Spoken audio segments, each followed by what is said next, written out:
Open it up, your hand wide, right here. Okay.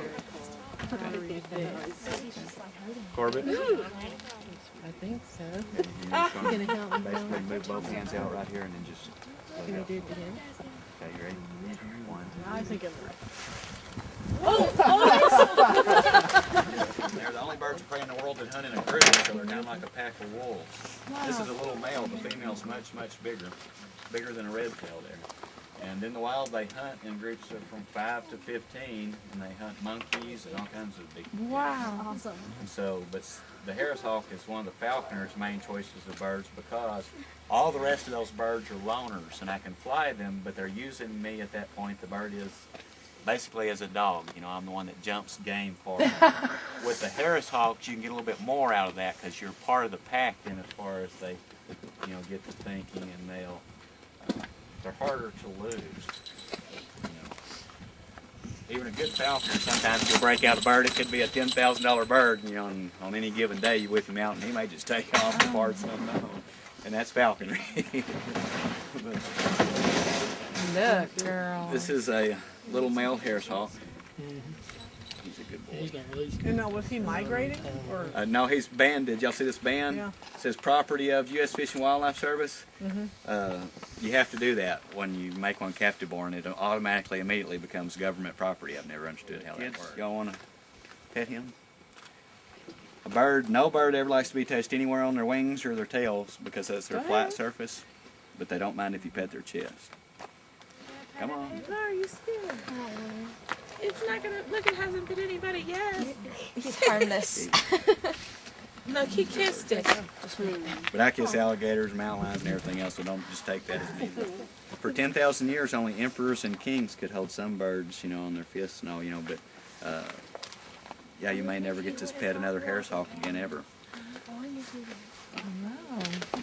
Why do they cover their heads?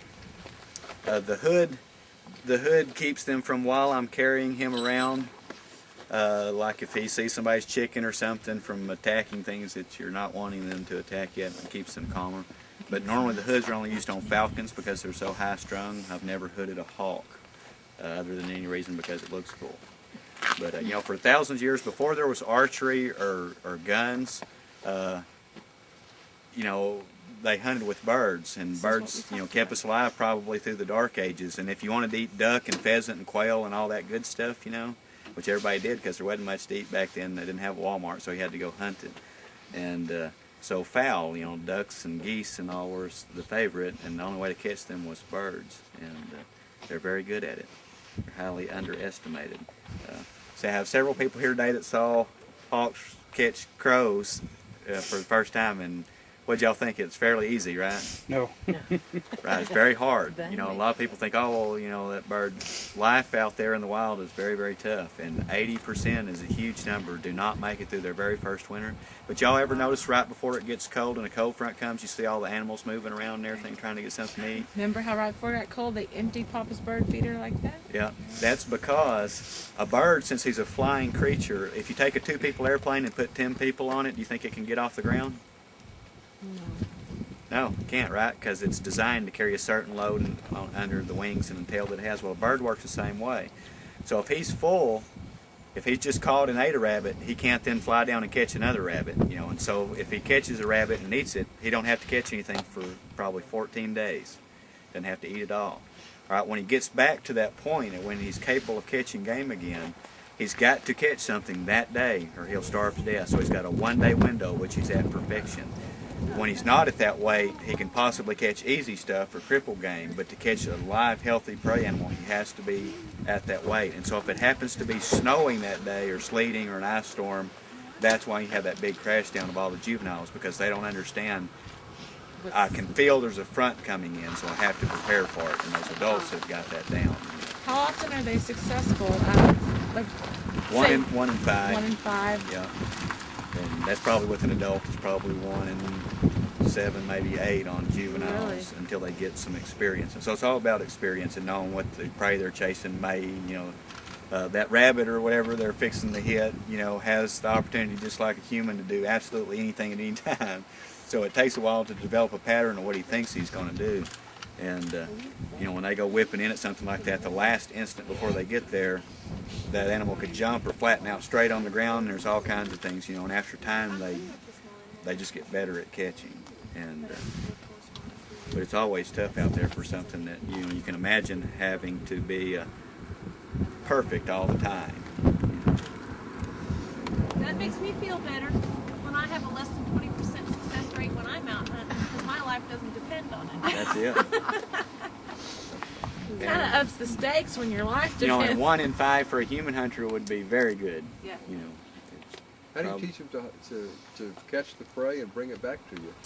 See, and that's a big misconception with falconers is they don't bring it back to you. They kill it and then you go to them. Okay. Okay, but since falconry is a mathematical formula of weight, like I was telling you there, you know, so there's this perfect weight at which the bird's wings and all are designed to carry him out. And when you hit that, that is falconry. It's a mathematical formula. So then I've got a set number of hours there at which he flies at perfection. So I can hold him there if I feed him just exactly right, you know, an exact amount of grams and all. If he's losing so many grams an hour and I'm giving that back to him, I can hold him there for infinity. They don't have to sleep. They don't have to do anything. If you had the time to sit there and hold him at weight, you can keep him flying, you know, like that for infinity. So just the way they work is different than mammals or anything else. You know, they're completely unique on all So how do you track them physiological things. to where They follow me, most of them. Like this hawk here, if I was rabbit hunting with him, I would put him up and just start walking through the woods. He'll follow along right behind me because he knows that I'm going to jump rabbits. Well, the wild hawks don't have that advantage. You know, if the hawk flies up into a tree, every rabbit, quail, squirrel, everything out there goes, ooh, you know, and they lay down in the grass and they don't move until it's gone. Yeah. You know. Well, when you're walking through there, you flush things. So before long, they say, "Hey, he's a good dog." This is a good that's dog, basically man. it, right? Okay, so and if I'm flying him and he flies and catches a rabbit, if I let him eat, he will not hunt again for me or come to me even for up to 14 or until he drops back to that weight, depending on whenever that is. All right. Well, I can. After a while, for flying one, you get this chart developed at which, like at noon tomorrow, you know, I know exactly what to feed this bird at 6 o'clock this afternoon, and he'll be ready at that noon tomorrow.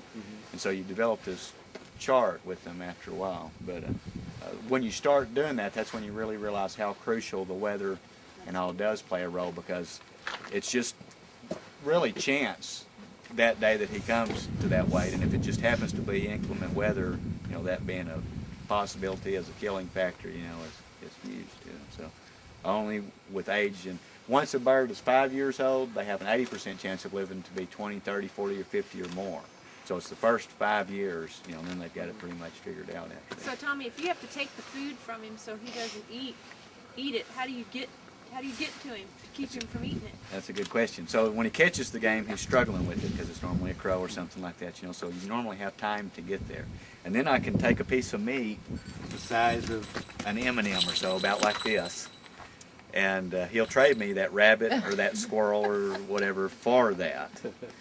Wow. Well, it didn't take a genius back then to figure out, wow, you know, that's a pretty good trade my way, you know. And so then I can go right out and he'll do it again and again and again and again. But I have to, through that day, hold him within that range. So if it's warm like it is now, okay, I would probably have 5 hours with him at weight, at which he would follow me and do very well. And then he'll start to get weak, all right? And if it was 30 degrees or 18 degrees, he may fall twice that fast, and I would only have 2 hours without feeding him. So that's one of what falconry is too, is how much at this weather and what kind of meat you're feeding is also, He's burning it count. off the colder it is. Sure. Yeah, they burn it off faster Yeah. because they have that takes heat to stay warm. And so a wild bird is out there, and so since that's the way he works, he may catch something and then he doesn't hunt again for maybe a week or 4 days or 5 days. When you start flying one for falconry, and I start flying him every day and holding him there, it makes him a super athlete, see, because he's getting more flying time under the period of which he creates muscle and all, you know. So you make, as a falconry bird, a super athlete. So if a falconer flies a juvenile red-tail for 1 year and releases him, it has an 80% chance of living to be a 40-year-old bird or more. So 1 year with a falconer flying him and then releasing him does him the same benefit as the 5 years in the wildwood.